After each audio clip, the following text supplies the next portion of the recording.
যদি ভোটে ক্ষমতায় না আসে কোন সরকার, উনি জানেন যে ওনার কোনো ভোটের প্রয়োজন নাই। যদি ওনার ভোটের প্রয়োজন হতো তাহলে কিন্তু এরকম বেফাস মন্তব্য উনি করতেন না।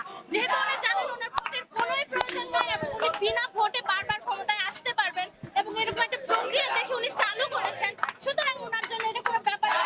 5টা লাশ পড়েছে, 10টা লাশ পড়েছে, আমি তো আমার সিংহাসনে আছি, এটা ওনার জন্য কোনো ব্যাপার না।